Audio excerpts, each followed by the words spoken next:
ద్వితీయోపదేశ కాండము. ప్రభు ఈరోజు మనతో మాట్లాడుతూ ఉన్నప్పుడు ప్రభు ఒకవేళ నా వైపు నుంచి నా మాటలతో మీరు ఏకీభవించకపోతే పర్వాలేదు, దానితో ఇబ్బంది ఏమీ లేదు. కానీ ప్రభు వాక్యంలో నుంచి మనం ఏదైనా నేర్చుకుంటున్న సమయంలో ప్రభువు నాతో ఏమైనా మాట్లాడుతున్నాడా అని మన మనస్సులను కొంచెము తెరిచి చూసే అవకాశం, కొంచెం తెరిచి వినే ఒక మంచి ప్రయత్నం చేసే ప్రయత్నం చేద్దాము. ద్వితీయోపదేశ కాండం 33వ అధ్యాయం. ఇశ్రాయేలు నిర్భయముగా నివసించును, యాకోబు ఊట ప్రత్యేకింపబడును, అతడు ధాన్య ద్రాక్షారసములు గల దేశములో ఉండును. 28 నుంచి చదువుతున్నాను. అతనిపై ఆకాశము మంచును కురిపించును. ఇశ్రాయేలు నీ భాగ్యము ఎంత గొప్పది! యెహోవా రక్షించిన నిన్ను పోలిన వాడెవడు? ఆయన నీకు సహాయకరమైన కేడెము, నీకు ఔన్నత్యమును కలిగించు ఖడ్గము. నీ శత్రువులు నీకు లోబడినట్లుగా వారు వేషము వేయుదురు, నీవు వారి ఉన్నత స్థలములను త్రొక్కదువు. ప్రియమైనటువంటి దేవుని సంగమా, ప్రభు మనకిచ్చినటువంటి ఆధిక్యత, ఇశ్రాయేలు నీ భాగ్యము ఎంత గొప్పది అని ఇచ్చినటువంటి ఆధిక్యత. మన ప్రభువు నిన్న మనం చూసుకుంటున్నట్లుగా ద్వితీయోపదేశ కాండం 6:4లో మనల్ని ఎన్నుకున్నటువంటి మన ప్రభువు అద్వితీయుడు, ఆయనను పోలిన వాడు ఇంకొకడు లేడు. ఆయన ఎన్నుకున్నటువంటి ప్రజలమైన మనము కూడా మనల్ని పోలిన ప్రజ ఇంకొకటి లేదు అన్న విషయాన్ని ఆయనే స్వయంగా చెబుతూ ఉన్నాడు. ఇశ్రాయేలు నీ భాగ్యం ఎంత గొప్పది! నువ్వు సామాన్యుడివి అని నువ్వు అనుకుంటున్నావు, నువ్వు సామాన్యమైన ప్రజవు అని అనుకుంటున్నావేమో. యెహోవా రక్షించిన నిన్ను పోలినవాడు ఇంకెవడు లేడు. ఆయన నీకు సహాయకరమైన కేడెము, నీకు ఔన్నత్యమును కలిగించు ఖడ్గము. నీ శత్రువులు నీకు లోబడినట్లుగా వారు వేషం వేస్తారు.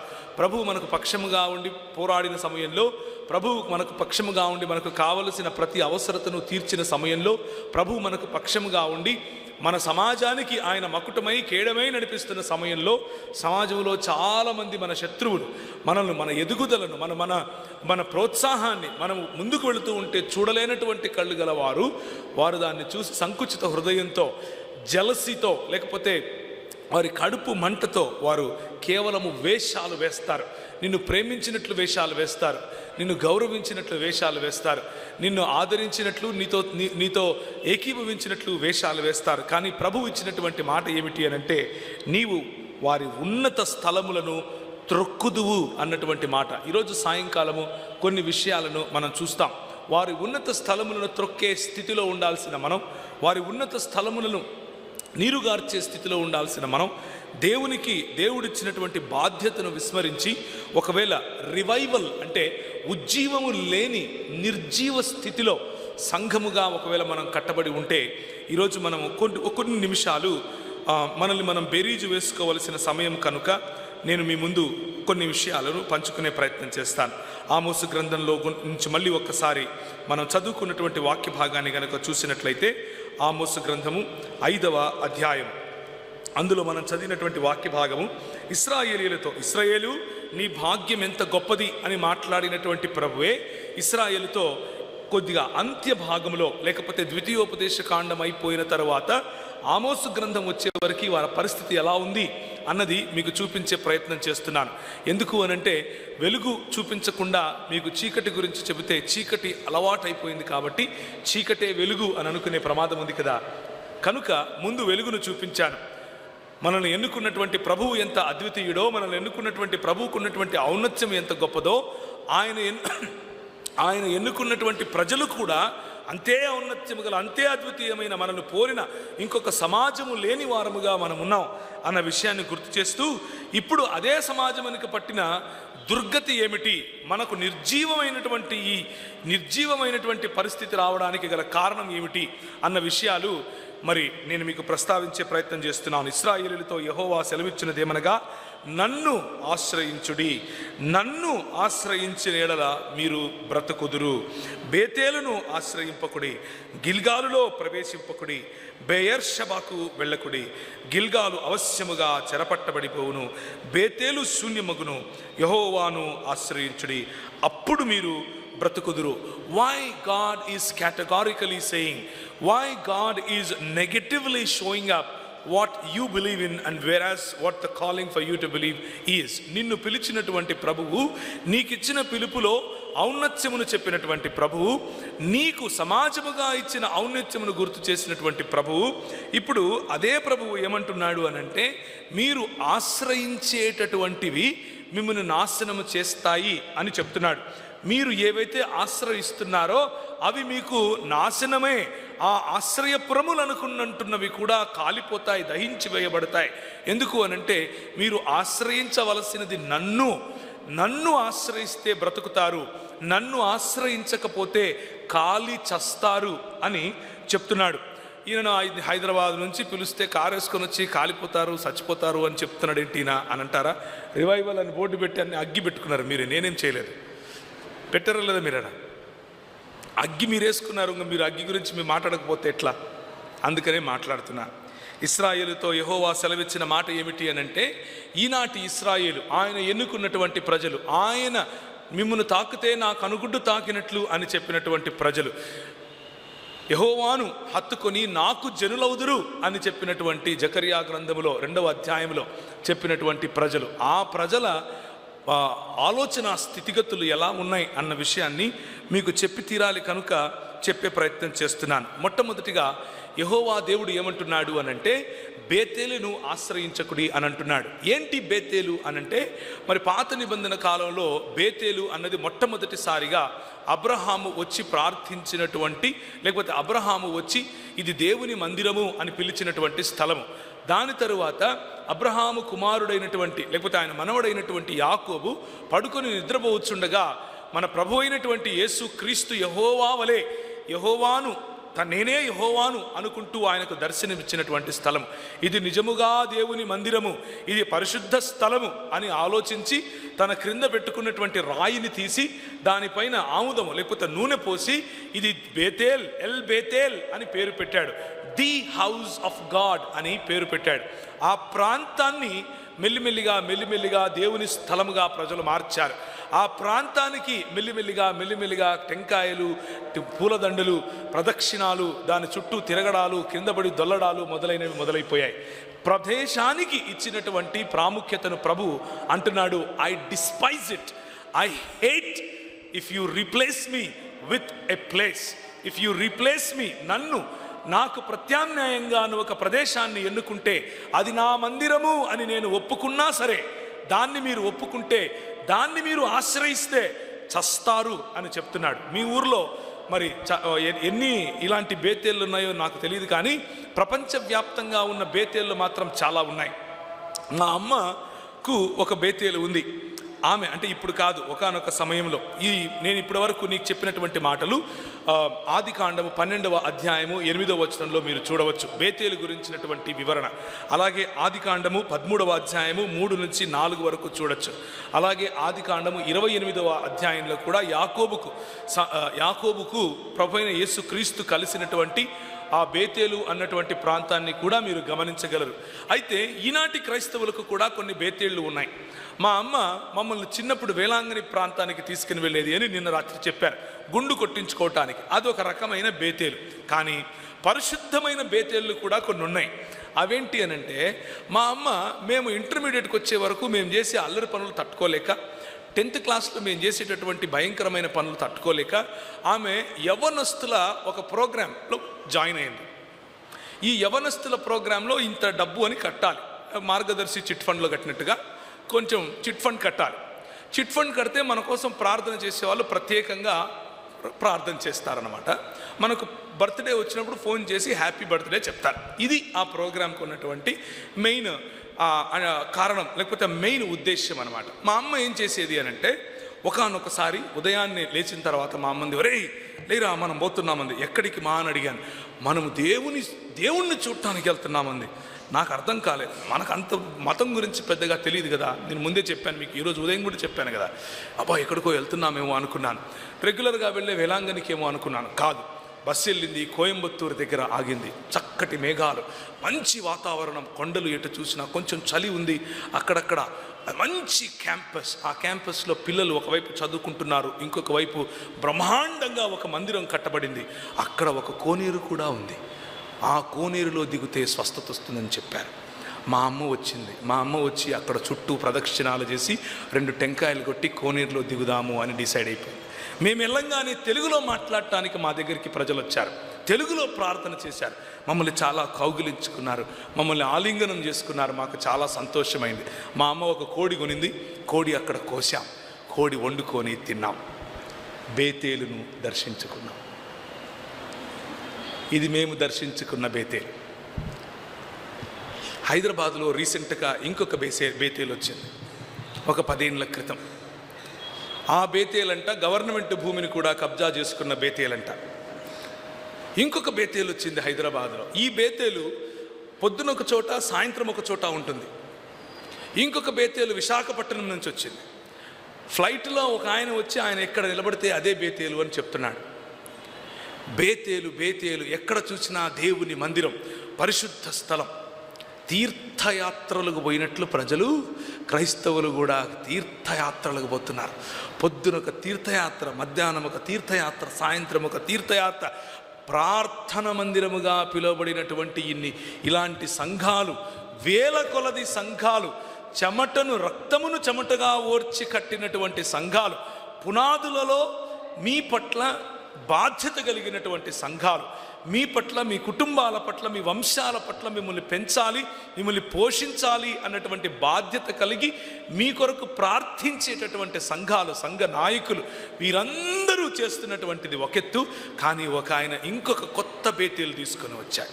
ఆ బేతేలు ఏంటంటే మీరు ఎక్కడికి కదలాల్సిన అవసరం లేదు. కర్నూలు పట్టణంలో దగ్గరికి వెళ్తే ఒక పెద్ద సినిమా ఉంటుంది. పొద్దున్నే మీరు సినిమాలోకి వెళ్ళంగానే బేతేలు కనిపిస్తుంది. ఆ సినిమాలో యాక్టరు, హీరోయిన్ అంతా ఒకరే. మీరు చేయాల్సిందల్లా ఏం లేదు, స్వామి నా పాపాలు ఒప్పుకుంటున్నానని ప్రదక్షిణాలు చేసి చంపలేసుకుని ఇంటికి వెళ్ళిపోవడమే. బేతేలును ఆశ్రయించకుడి, చస్తారు. నేను చెప్పట్లేదు, స్వయంగా బేతేలు ప్రభు అయినటువంటి యెహోవా చెబుతున్నాడు. ఇశ్రాయేలీయులతో యెహోవా సెలవిచ్చున్నదేమనగా, నన్ను ఆశ్రయించండి, నా మందిరము అని చెప్పుకొని కట్టే ప్రదేశాలలో పరిశుద్ధత లేదు. ప్రదేశాలకు నేను కట్టుబడి ఉండేవాడిని కాను.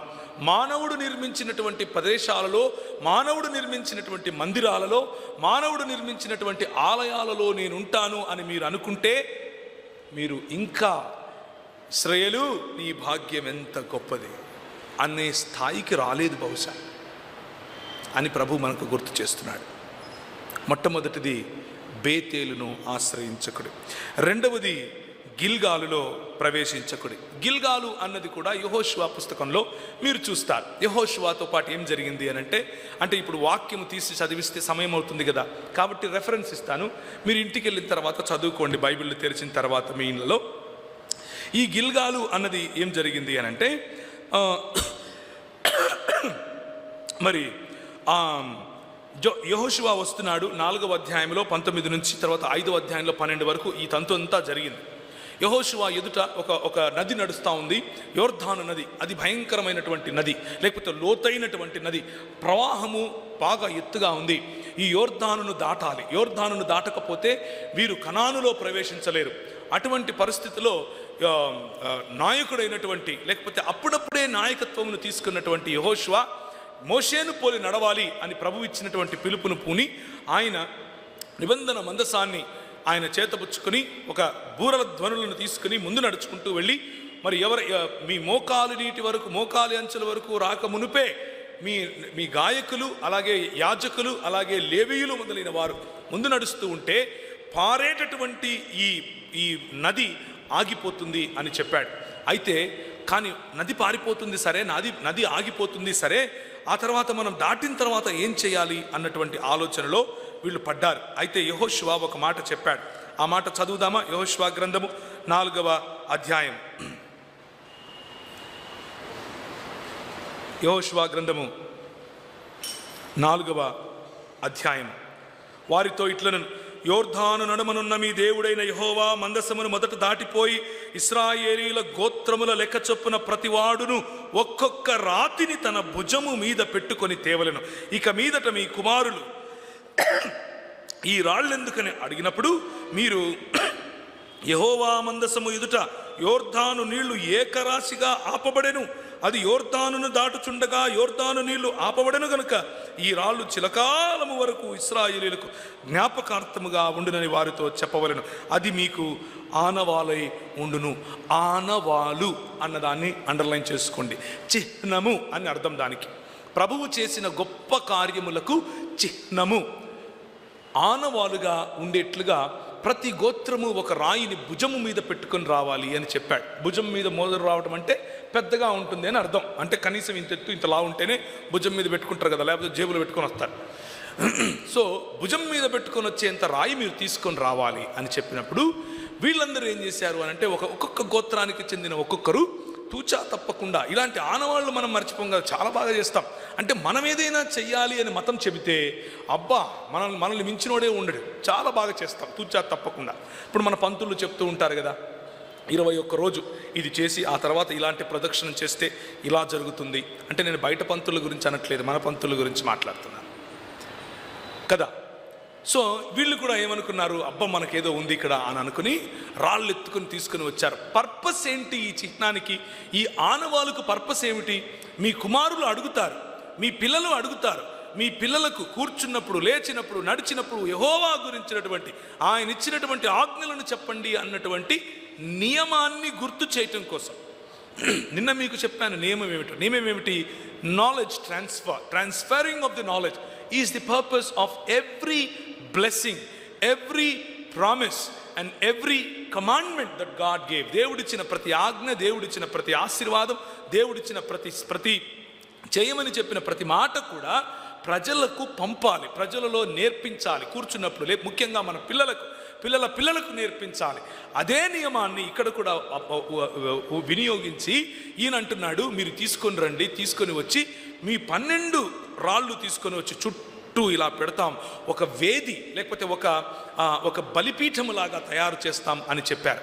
సరే అని చెప్పి అందరూ వెళ్ళారు. అందరూ వెళ్ళి తీసుకొని వచ్చారు. తీసుకొని వచ్చి దాని చుట్టూ పెట్టారు. చుట్టూ పెట్టి ఆ తరువాత మెల్లిమెల్లిగా ఏమైందో తెలుసా? దాని చుట్టూ దండలు, ప్రదక్షిణాలు మొదలైనవి అన్నీ మొదలైపోయాయి.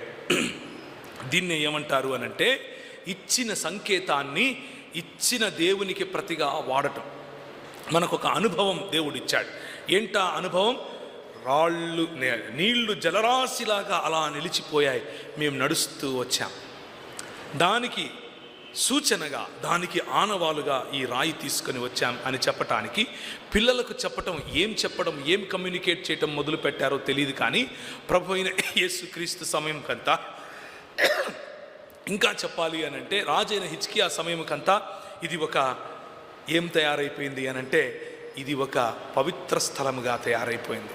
గిల్గాలు, మాటిమాటికి గిల్గాలుకి వెళ్ళటం, మాటిమాటికి గిల్గాలు దగ్గర క్యాండిల్ పెట్టడం, టెంకాయలు కొట్టడం, అక్కడ ఊదిబత్తీలు అంటించడం, దాని చుట్టూ ప్రదక్షిణాలు చేయటం, మోకాళ్ళ మీద ఒకడు పోతున్నాడు, దొలుకుంటూ ఒకడు పోతున్నాడు, పల్టీలు కొట్టుకుంటూ ఇంకొకరు పోతున్నారు. అక్కడికి వెళ్ళి దాన్ని ఏమంటారు, గొర్రెలు కోస్తున్నారు, మేకలు కోస్తున్నారు, దానికి పండగ చేస్తున్నారు. ఎందుకు అనంటే ఇదే మతం. అంటే ఇదే మతం. ప్రభువు ఇచ్చినటువంటి అనుభవానికి, ప్రభువు ఇచ్చినటువంటి సంకేతానికి ప్రభువు యొక్క స్థానాన్ని ఇవ్వటం. ప్రియమైనటువంటి దేవుని సంఘమా, నిర్జీవమైపోవటానికి సంఘము గల కారణం ఏమిటి అనంటే, ప్రభువు ఇచ్చినటువంటి అనుభవాన్ని మనము ఆ పాత అనుభవాన్ని ఈరోజు నాకుతూ ఉండటం, ఈరోజు వాసన చూసుకుంటూ ఉండటం, క్రొత్త తాజాగా ఉన్నటువంటి అనుభవాలను మనము పొందుకోలేని పరిస్థితిలో ఉండటం.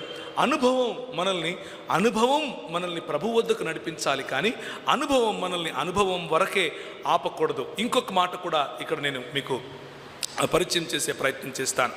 ఈ మాట ఇది జరిగిన తర్వాత, నిబంధన మందసము తీసుకుని వెళ్ళిన కారణంగా యోర్దాను నది ఇలా నిలబడిపోయింది. ఎరికో కోట గోడలు ఇలా పేకమేడల్లాగా విరిగిపోయాయి. మాకు అక్కడున్నటువంటి వారిపైన విజయం వచ్చింది అని అనుకుంటూ ఉన్న సమయంలో, సమూయేలు గ్రంథంలో ఇశ్రాయేలుకు ఉన్నటువంటి పంచాయతీ, అంటే ఈ పెద్దలు ఒక పంచాయతీ వేసుకున్నారు. ఎందుకు అనంటే, ఫిలిస్తీయులు వచ్చి వీరిని ముట్టడి చేసినప్పుడు వీరు ఓడిపోయారు. అబ్బా ఏంది ఇలా అయిపోయింది? సమూయేలు అప్పటికే అక్కడ ప్రవక్తగా ఉన్నాడు, లేకపోతే వారికి దేవునికి మధ్య న్యాయాధిపతిగా ఉన్నాడు. ఉన్న సమయంలో ప్రవక్తను అడుగుదాం, నాయకుడిని అడుగుదాం, ఆయన దగ్గర సలహా తీసుకుందాం అన్నటువంటి ఆలోచన రాలేదు. వీరు అనుకున్నారు, వీరు పంచాయతీ పెట్టుకుని కూర్చొని ఒక మాట అనుకున్నారు. ఆ రోజుల్లో ఏలీ, సమూయేలు చిన్నవాడు, ఏలీ పెద్దవాడు. ఏలీ కుమారులు ఇద్దరు ఉన్నారు. ఏలీ కుమారులు ఇద్దరు మరి ఈ నిబంధన మందసం వద్దకు రావాలి. ఈ నిబంధన మందసం వద్దకు ఈ నిబంధన మందసాన్ని కాపాడటానికి ఏలీకి మరియు ఆయన కుమారులకు ఇచ్చినటువంటి బాధ్యత. కానీ యెహోషువ గ్రంథంలో జరిగినటువంటిదే మాకు జరుగుతుంది. మేము అదే మా తాతలు చేసినటువంటి మా తాతలు ఏ విధంగా అయితే నిబంధన మందసము కారణంగా మాకు జయమందించారో మేము అలాగే తీసుకుంటాం అని చెప్పి ఈ యుద్ధ భూమిలోనికి నిబంధన మందసాన్ని ఎత్తుకొని వెళ్ళండి అని చెప్పారు. ఏలీ పాపం చూస్తూ ఉండిపోయాడు. ఎందుకు అని అంటే ఒక చోట ఏలీ గురించి ఉంది. ఏలీ స్థూలకాయుడై ఉండెను అన్నటువంటి మాట మనకు కనిపిస్తుంది. ఆ స్థూలకాయం అంటే నడవలేని పరిస్థితి, మాట్లాడలేని పరిస్థితి. నాయకుడై ఉండి నాయకుని పని చేయలేని పరిస్థితి. అది ఏలీ సమస్య కాదు, ఏలీ నమ్ముకున్నటువంటి తన కుమారుల సమస్య, ఏలీ నమ్ముకున్నటువంటి ఇశ్రాయేలు పెద్దల సమస్య. ఇశ్రాయేలు పెద్దలు ఏలీ ఇచ్చేటటువంటి జ్ఞానాన్ని తీసుకోవటానికి ఇష్టపడలేదు. ఇశ్రాయేలు పెద్దలు నాయకులు, మనపై నాయకులుగా ఉన్న వారిని చులకనగా చూశారు. మాకు జ్ఞానం ఉంది, మేము చేస్తాంలే అని అనుకున్నారు. నిబంధన మందసాన్ని తీసుకుని అక్కడి నుంచి బయలుదేరితే అనుకున్నారు మాకు జయం వస్తుందిలే అని అనుకున్నారు. మొదటి సమూయేలు గ్రంథము 4వ అధ్యాయం. దేవుని మందసమును మాట ఇశ్రాయేలు పెద్దలు, యెహోవా నేడు మనలను ఫిలిష్తీయుల ముందర ఎందుకు ఓడించెను? షీలోహులోనున్న యెహోవా నిబంధన మందసమును మనము తీసుకొని మన మధ్య నుంచుకుందుము రండి అని మన మధ్య ఉండిన ఎడల మన శత్రువులలో నుండి మనలను రక్షించును అని అనుకున్నారు. నిబంధన మందసము కాదు, ఆ మందసమునిచ్చినటువంటి ప్రభువు ముఖ్యం అన్నటువంటి సింపుల్ కామన్ సెన్స్ లేకుండా పోయింది.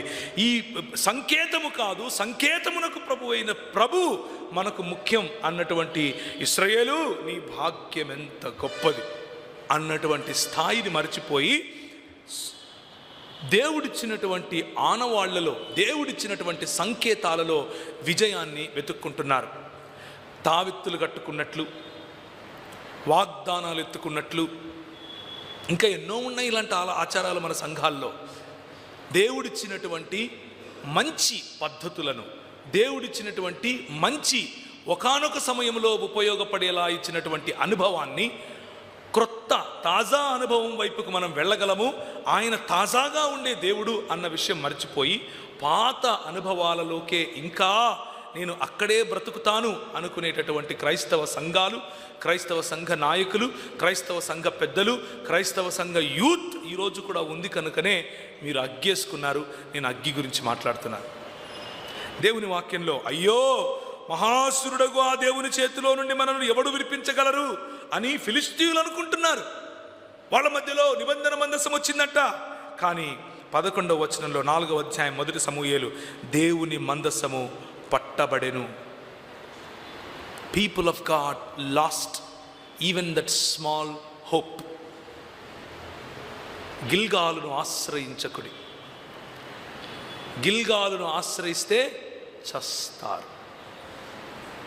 అర్థమవ్వలేదు ఇంకా. వీళ్ళు అనుకున్నారు అనుభవం ఉంది, అనుభవంలో వెళ్ళాలి. మోషేకు ఒక అనుభవం ఇచ్చాడు, అలాగే ఆ యెహోషువకు అనుభవం ఇచ్చాడు. అదే అనుభవాన్ని మేము మళ్ళీ చేశామంటే మాకు ఇస్తాడు. ఒకానొక సమయంలో ఒక అన్నున్నాడు, దేవుని సేవకుడు. ఆయన ప్రార్థన చేస్తూ ఉంటే దేవుడు స్వయంగా వచ్చి మాట్లాడాడు.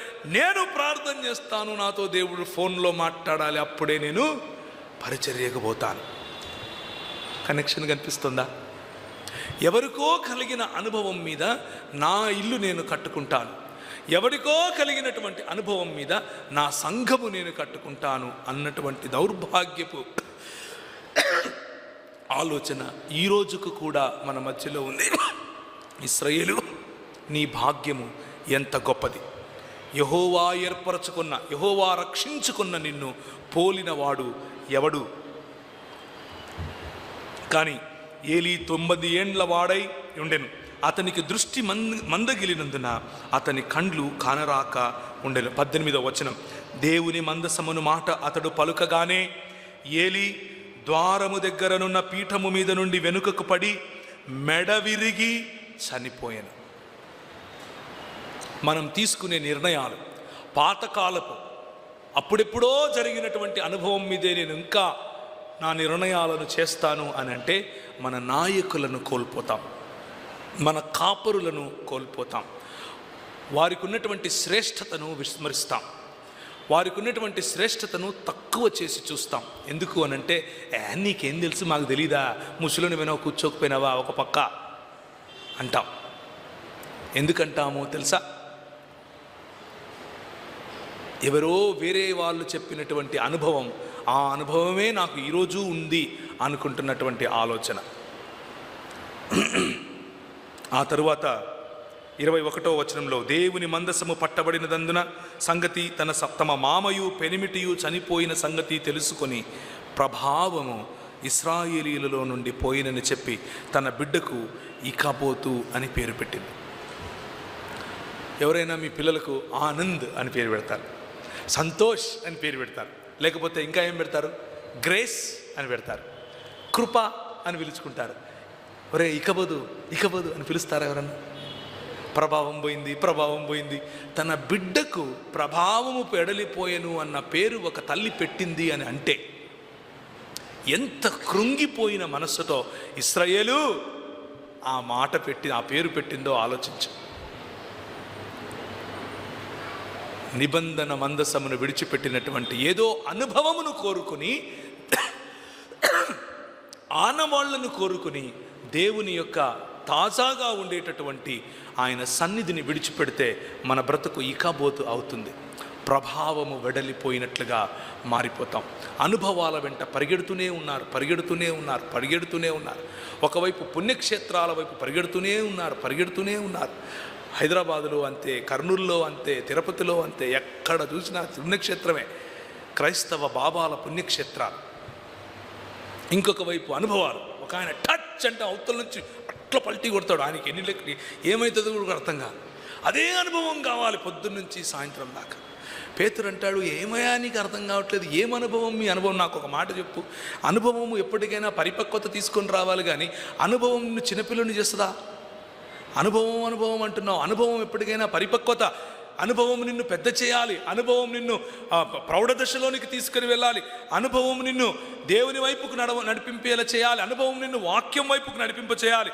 పేతురు రాసిన పత్రికలో పేతురు అంటాడు ఒక మాట, చక్కటి మాట, 3వ వచనము,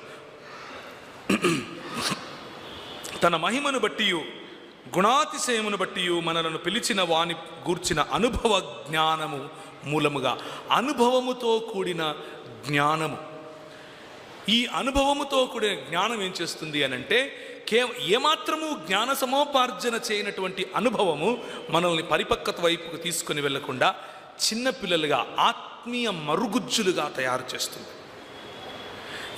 కేవలము జ్ఞానమును మాత్రమే సంపాదించుకొని అనుభవమును కోల్పోతే మన తలకాయలు ఇంతలా ఉంటాయి, ఒళ్ళు మాత్రం ఇలా ఉంటుంది. రెండిట్లో ఏది చేసినా సమస్య. అందుకనే అనుభవముతో కూడిన జ్ఞానము కావాలి అని పేతురు చాలా స్పష్టంగా చెప్తున్నాడు. ఎందుకు ఆ మాట చెప్తున్నాడు అనంటే, కాబట్టి 12వ వచనం, కాబట్టి మీరు ఈ సంగతులను తెలుసుకుని మీరు అంగీకరించిన సత్యమందు స్థిరపరచి ఉన్న వీటిని గురించి ఎల్లప్పుడూ మీకు జ్ఞాపకము చేయుటకు సిద్ధముగా ఉన్నాను. నేను మృతి పొందిన తర్వాత కూడా మీరు నిత్యము వీటిని జ్ఞాపకము చేసుకున్నట్లు జాగ్రత్త చేస్తున్నాను. ఎందుకు జాగ్రత్త చేస్తున్నాను నేను అనుభవ జ్ఞానం గురించి అంటే, పేతురు అంటున్నాడు 16వ వచనం, ఏలయనగా చమత్కారముగా కల్పించిన కథలను అనుసరించి మన ప్రభు అయిన యేసుక్రీస్తు యొక్క శక్తిని, ఆయన రాకడను మేము మీకు తెలుపలేదు, కానీ ఆయన మహత్యమును మేము కనులారా చూచిన వారమై తెలిపితే. ఎప్పుడు చూశాడు ఈయన కనులారా? పేతురు, యాకోబు, యోహాను మరియు ఆంద్రియను తీసుకుని ప్రభు అయిన యేసుక్రీస్తు ఒకానొక సమయంలో ఒక గుట్ట మీదికి లేదా ఒక కొండ మీదికి వెళ్ళాడు. దాన్ని రూపాంతర కొండ అని అంటాం, అవునా కాదా?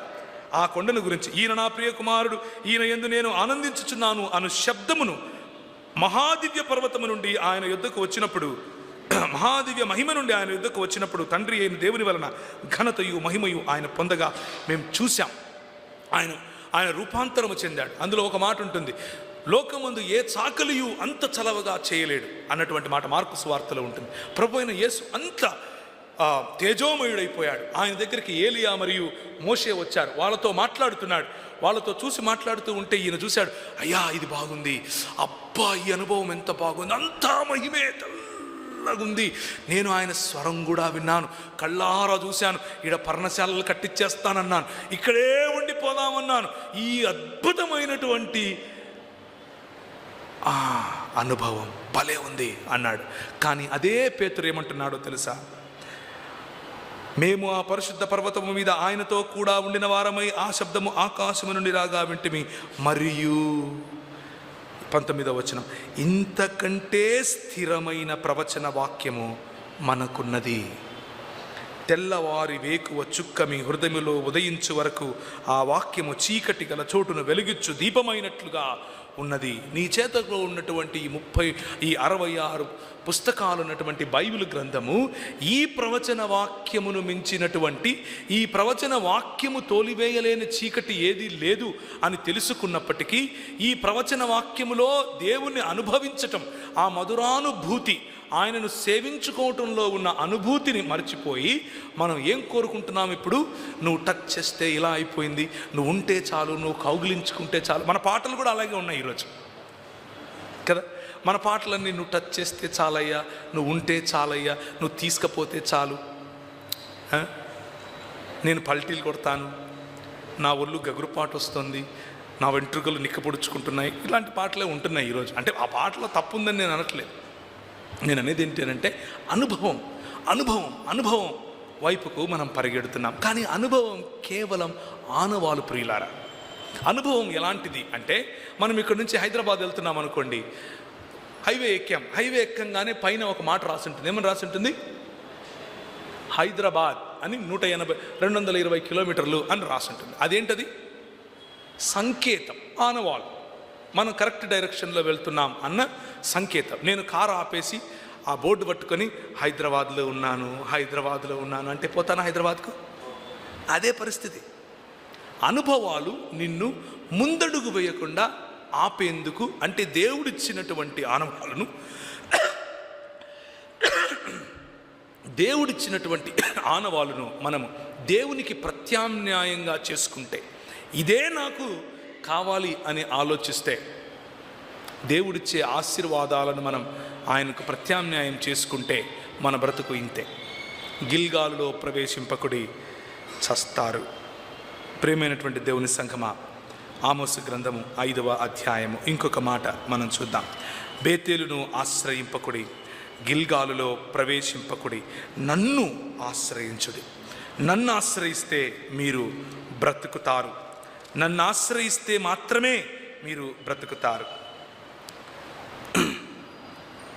బెయర్షబాకు వెళ్ళకుడి.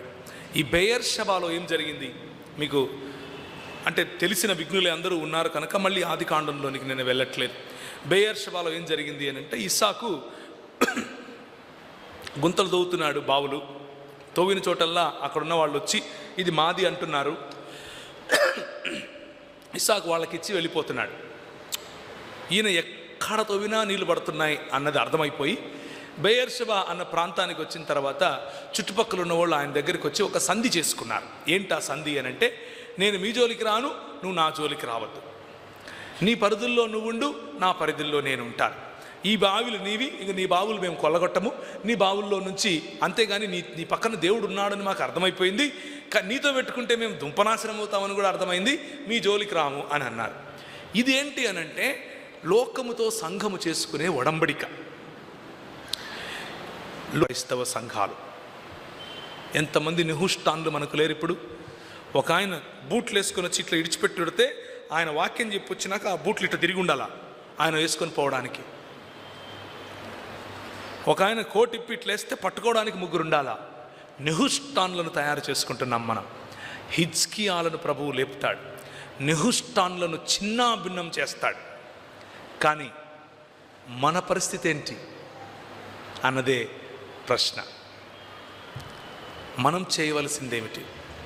హెబ్రీయులకు రాసిన పత్రిక ముగిస్తాను. హెబ్రీయులకు రాసిన పత్రిక 13వ హెబ్రీయులకు రాసిన 13వ అధ్యాయం. హెబ్రీయులకు రాసిన పత్రిక 13వ అధ్యాయం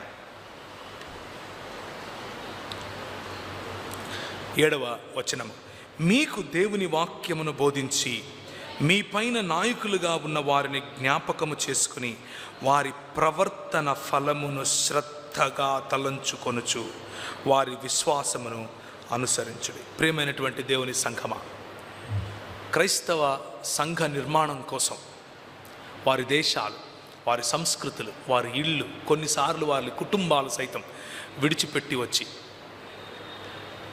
నీ నీడ పడితే నేను చెడిపోతాన్రా అని మన సొంత వాళ్ళు, మన దేశస్థులు అంటే మన దగ్గరికి వచ్చి మనతో గంజి తాగి, మనతో సద్దన్నం తిని, మనతో సంగటి తిని, మనలాంటి దుస్తులు కట్టుకొని వారి పిల్లలతో పాటు మన పిల్లలకు అంటే ఇప్పటి మన తాతలకు, మన ముత్తాతలకు చదువులు చెప్పి ఏదో ఒక రకంగా దేవుని రాజ్య నిర్మాణం కోసం వారి యావత్తూ ధారపోశారు కదా.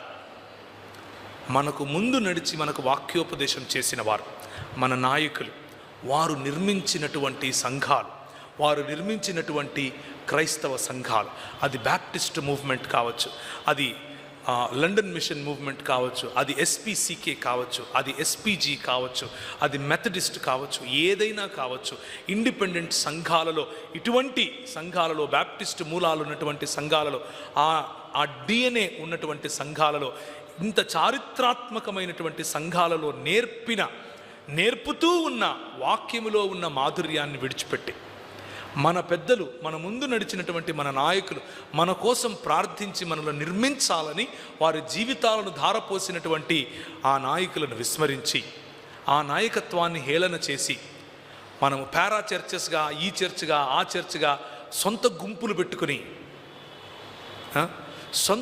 పెట్టుకొని చర్చ్ సంఘాలను చీల్చి మనము బేతేళ్లను కట్టి గిలుగాలకు వెళ్ళిపోయి, లేకపోతే బెయర్షబాతో మనం ఒడంబడిక చేసుకుంటే ప్రభు ఊరికే ఉంటాడా? ప్రభు ప్రశ్నించడా? మనకు రివైవల్ కావాలి, దేవుని వాక్యం మాత్రం వద్దా? అనుభవం కావాలి, దేవుని వాక్యం వద్దా? సంకేతం కావాలి, వాక్యం వద్దా? మనకు నిర్మాణాత్మకమైనటువంటి ఇంత గొప్ప దైవజనులు నడిపించినటువంటి సంఘము, ఆ సంఘములో ఉండాల్సినటువంటి నిబద్ధత, ఆ సంఘములో ఉండాల్సినటువంటి కమిట్మెంట్ వద్దా? మనకు ముందు నడిచినటువంటి మీకు దేవుని వాక్యమును బోధించి మీ పైన నాయకులుగా ఉన్న వారిని జ్ఞాపకము చేసుకోవాల్సిన అవసరత లేదా? ఉంది. మనకు ఈ రివైవల్ లేకపోతే మనలో రావలసినటువంటి ఉజ్జీవం ఏంటో తెలుసా? మన ముందు నడిచినటువంటి మన పెద్దలు చూపించిన మార్గములో తిరిగి కాలు పెట్టడం. మన పెద్దలు ఒక కందుకూరి వీరేశలింగం పంతులను లేపగలిగారు. మన పెద్దలు ఒక గురజాడ అప్పారావును ఇన్ఫ్లుయెన్స్ చేయగలిగారు. మన పెద్దలు ఇలా చెప్పుకుంటూ పోతే భారతదేశ నిర్మాణంలో క్రైస్తవ సమాజము మాత్రమే చేయి పెట్టిందని చెప్పాలి. మిగిలిన వారందరూ వారి కుల సంఘాలు కడుతూ ఉంటే క్రైస్తవ సమాజం కులం అన్న తేడా లేకుండా, మతం అన్న తేడా లేకుండా, లింగభేదం లేకుండా, ప్రాంత భేదం లేకుండా అందరికీ సామ్యవాదాన్ని, సమానత్వాన్ని నేర్పించగలిగింది. ఈరోజు మనం ఎక్కడున్నాం? కులం వారిగా డినామినేషన్లు విభజించుకొని కూర్చున్నాం. Shame on us. ఈరోజు మనం ఏం చేస్తున్నాం? మన పెద్దలు మనకు పై వస్త్రం కప్పారు. మన పెద్దలు ఒక రోజు నువ్వు తప్పకుండా పని మానాలి అని నేర్పారు. మన పెద్దలు ప్రభువుకు ఇవ్వటం నేర్పారు. మన పెద్దలు దేవుని రాజ్య నిర్మాణం నేర్పారు. మన పెద్దలు నదుల అనుసంధానం నేర్పారు. మొన్నటికి మొన్న రెండు వారాల క్రితం వెంకయ్య నాయుడు గారు, అంటే మన ఉపరాష్ట్రపతి ఇచ్చినటువంటి స్టేట్మెంట్ రాజమండ్రిలో నుండి, నదుల అనుసంధానం ఎప్పుడు జరుగుతుందో అప్పుడు దేశం బాగుపడుతుంది. 200 సంవత్సరాల క్రితమే ఆర్థర్ కాటన్ గారు ఆ దర్శనం చూశారు అంటూ ఒక సామాన్యమైనటువంటి, లేకపోతే ఒక దేశ నాయకుడుగా ఉన్నటువంటి హైందవుడు గుర్తించగలిగాడు. సంఘములో ఎంతమంది మీ పిల్లలకు తెలుసు సార్ ఆర్థర్ కాటన్ గారు ఒక మిషనరీ అని?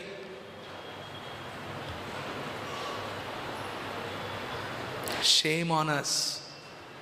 ఆ ఆర్థర్ కాటన్ గారు చేసినటువంటి పని దేశ నిర్మాణం. మన పెద్దలు చేసినటువంటి పని దేశ నిర్మాణం. సిపి బ్రౌన్ గారు చేసినటువంటి పని, కడపలో ఆయన పేరు మీద కట్టినటువంటి గ్రంథాలయం దేశ నిర్మాణం. చెడ్డీలు వేసుకోవాలా వద్దా అని వీళ్ళు డిబేట్లు పెట్టుకుంటూ ఉంటే స్త్రీలను పురుషులను పక్క పక్కన కూర్చొని పెట్టి మనోళ్ళు చదువు చెప్పారు. అది క్రైస్తవ సమాజం, అది ఉజ్జీవం. మనకు ఇప్పుడు ఉజ్జీవం అంటే ఏంటంటే మ్యూజిక్ ఉండాలి, డప్పులు బాగా గట్టి కొడితే ఊగిపోవాలి, ఇంటికి పోతే ఉజ్జీవం. అది అరగంట ఉంటుంది. అది ఎలాంటిదంటే ఒక బస్సు వెళ్ళిపోయిన తర్వాత వెనకాల దుమ్ము వస్తుందే అలాంటిది. ఒక 5-10 నిమిషాలు, అర్ధగంటకి ఏమవుతుంది, మళ్ళీ అంతా చల్లబడుతుంది. అది కానీ మన పెద్దలు మన ముందు నడిచి మనకు వాక్యోపదేశం చేసి ఇలాంటి సంఘాల నిర్మాణం చేసినటువంటి మన పెద్దలు బస్సు వెళ్ళిపోతే వచ్చిన దుమ్ము లాంటి వ్యాపారముతో కూడినటువంటి పరిచర్యలు చేయలేదు. ధారపోశారు, మనలను నిర్మించారు, సమాజముగా నిర్మించారు. మనకి ఈరోజు ఒక ఐడెంటిటీ ఉంది. ఎందుకు? Only because of our forefathers. మనకు ముందు నడిచినటువంటి మన పెద్దలు నేర్పిన వాక్యం, మన పెద్దలు చూపిన సేవా భావముతో కూడిన పరిచర్య. దైవజనుడా మర్చిపోకు. టచ్చులు వస్తాయి పోతాయి, డుబ్కీలు వస్తాయి పోతాయి, సంస్థలు వస్తాయి పోతాయి, క్యాంపులు వస్తాయి పోతాయి. సంఘము ఎప్పుడూ నిలబడి ఉంటుంది. సంఘము చిరస్థాయిగా ఉంటుంది. సంఘములకు లేని నిబద్ధత, సంఘము పట్ల నీకు లేని ఆ కమిట్మెంట్ వేరే ఎక్కడ పెట్టినా శుద్ధ వేస్ట్. బూడిదలో పోసిన పన్నీరు, అడవి కాచిన వెన్నెల, ఎందుకు పనికిరాదు. మహా అయితే దుమ్ము లేస్తాడు. సంఘములో నీ సమయం ఇచ్చి చూడు. సంఘమును నడిపించటానికి నీ సమయం ఇచ్చి చూడు. సంఘమునకు డైరెక్షన్ ఇవ్వటానికి నీ సమయం ఇచ్చి చూడు. సంఘములో ఉన్న యువతులను నిర్మించటానికి నీ సమయం ఇచ్చి చూడు. సంఘములో 200 సంవత్సరాల క్రితం ఇలాంటి పుల్పిట్స్ మీద నిలబడి ఎంతోమంది మాతృమూర్తులు నిలబడి మాట్లాడారు. ఎంతోమంది స్త్రీలు వాక్యం చెప్తే ప్రజలు వణికారు. ఈరోజు మనం డిబేట్ చేసుకుంటున్నాం. పూలు పెట్టుకోవాలా వద్దా, చెప్పులు వేసుకోవాలా వద్దా, చీర కట్టుకోవాలా వద్దా, ఆమె వాక్యం చెప్తే నేనెట్లా కూర్చుంటాను, ఆమె వాక్యం చెప్తే నేనెట్టింటాను. ఇది మనలో మాత్రమే కాదు, జాడ్యం స్త్రీలలో కూడా ఉంది. స్త్రీలకు ప్రధాన శత్రువులు స్త్రీలుగానే ఉంటారు చాలాసార్లు. ఎక్కడి నుంచి వచ్చాయి ఇవన్నీ కూడా మనకు? ఎక్కడి నుంచి మనం తీసుకొచ్చుకుంటున్నాం? మన లాంటి సంఘాలలో, ఇలాంటి ఇవాంజలికల్ సంఘాలలో మొన్న ఒక ప్రశ్న, ఇలాంటి నాకు ప్రశ్న అడుగుతూ ఉంటారు కదా. ఒక అక్క నాకు ఒక ప్రశ్న రాసి పంపించారు. ఏమనంటే, నాకు చాలా రోజుల నుంచి ఈ ప్రశ్న ఉంది, నాకు ఇది నేను అడిగి తీరాలి, కొంచెము ఇబ్బంది పడుతున్నాను కానీ అడుగుతాను అంటూ, స్త్రీ ఆమెకు నెలవారీగా వచ్చేటటువంటి నెలధర్మం ఉన్న సమయంలో ఆమె బల్ల తీసుకోవచ్చా అని అడిగింది. What kind of question is this? Where are we getting this? ఎక్కడి నుంచి వస్తున్నాయి ఈ ఆలోచనలు? నువ్వు మతం నేర్పితే కదా ఇలాంటివి వచ్చేది. స్త్రీకి ఉన్నటువంటి నెలధర్మానికి బల్లకు లింక్ ఏంటి? స్త్రీకున్న నెలధర్మం నీకు లేనిది. ప్రభువు ఇచ్చినటువంటి నిన్ను నిర్మించటానికి ప్రభువు ఏర్పరిచిన, ప్రభువు అమర్చినటువంటి ఒక మంచి, లేకపోతే ఒక పరిశుద్ధమైన భౌతిక లేకపోతే శారీరక ప్రక్రియ. ఆ ప్రక్రియను ఉపయోగించుకునే ప్రభువు ఈ లోకానికి వచ్చాడా లేదా? ఆయన కావాలనుకుంటే మీసాలు గడ్డాలు వేసుకుని మన బాబాల్లాగా వచ్చేయచ్చు కదా. అలా రాలేదు. మాతృమూర్తి గర్భాన 9 నెలలు ఉండి వచ్చాడు. మన మాతృమూర్తులకు స్థలం ఇవ్వలేనటువంటి సంఘాలు, మన మాతృమూర్తుల వాయిస్ వినలేనటువంటి సంఘాలు, నువ్వు ఆడదానివి నువ్వు నోరు మూసుకో అనే సంఘాలు. Where are we getting this idea from? ఎక్కడి నుంచి వస్తున్నాయి? ఉజ్జీవం బస్సు వెళ్ళిపోతే వచ్చే దుమ్ము కాదు. ఉజ్జీవం చిరస్థాయిగా నిలిచిపోయే సంఘ పిల్లర్స్, సంఘములో ఉండాల్సినటువంటి పునాదులు, సంఘములో ఉండాల్సినటువంటి భావజాలం. ఆ భావజాలానికి మ్యూజిక్ అక్కర్లేదు, ఆ భావజాలానికి గొప్ప గొప్ప డప్పులు అక్కర్లేదు, ఆ భావజాలానికి కరాటేలు, ఇక్కడ స్కిట్టులు, ఫలానాలు ఏం అవసరం లేదు. అది అవసరమయ్యేటప్పుడు చేసుకోవచ్చు, పండుగగా బ్రతకచ్చు. కానీ ఆ భావజాలం దేవుని రాజ్యం చిరస్థాయిగా నిలబడుతుంది. నువ్వు ఉన్నా లేకపోయినా నిలబడుతుంది. ప్రశ్న ఏమిటి అని అంటే, నువ్వు నీ భావజాలంలో గిల్గాలుకు, బేతేలుకు, అలాగే దాన్ని ఏమంటారు, బెయేర్షెబాకు ఇచ్చేటటువంటి ప్రాతినిధ్యం బెయేర్షెబాకు ఇచ్చేటటువంటి ప్రాధాన్యత దేవుని రాజ్యానికి ఇస్తున్నావా? దేవుని రాజ్య నిర్మాణానికి ఇస్తున్నావా? దేవుని రాజ్య నిర్మాణానికి ఇస్తే నెహుష్టాన్లను పడద్రోయ్. ఏ నెహుష్టాన్లను పెట్టుకున్నావు? హైదరాబాద్ నెహుష్టానా, దినకర స్వామి నెహుష్టానా? పేర్లు తీసి చెప్పాల్సి వస్తుంది ఈరోజు. ఏ సాములు ఉన్నారు నీ మనసులో? దేవుని రాజ్యాన్ని కూడా ప్రత్యామ్నాయంగా వారు నీ మనసులో మెదలుతున్నారు అని అంటే ఆ భావాలు నీకు, నీ పిల్లలకు నష్టమది. గిల్గాలులో ప్రవేశించకుడి, బేతేలును ఆశ్రయించకుడి, బెయేర్షెబాలో ప్రవేశించకుడి. తలలుంచుకుంటే ప్రార్థించుకుందాం. మనకు అవసరమైనటువంటి కాంటెంపరీ ఈ సమయంలో క్రైస్తవ సంఘాలకు అవసరమైనటువంటి కొన్ని మాటలు మీ ముందుంచే ప్రయత్నం చేశాను. ప్రభు మీతో మాట్లాడుతూ ఉంటే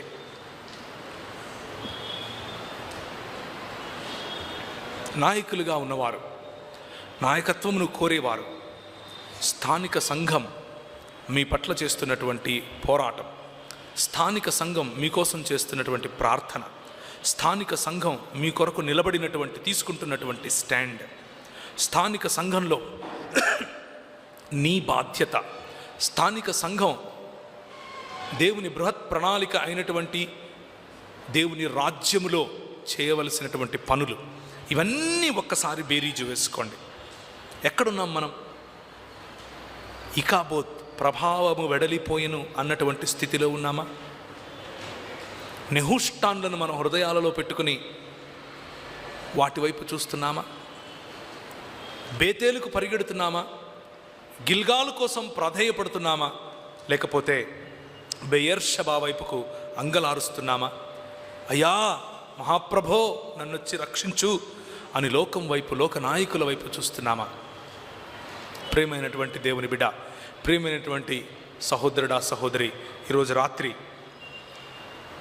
ఒక నిర్ణయం గనక నువ్వు చేసుకోగలిగితే, స్థానిక సంఘ నాయకులు వారు నేర్పించిన వాక్యము, వారు వేసిన పునాది పైన నీ విశ్వాసమును కట్టుకోగలిగితే, మనకు ముందు నడిచినటువంటి మన పెద్దలు చూపించిన మార్గములో నడవగలిగితే యెహోవాను ఆశ్రయించిన వారమవుతాం. యెహోవాను ఆశ్రయించుడి, మీరు బ్రతికెదరు.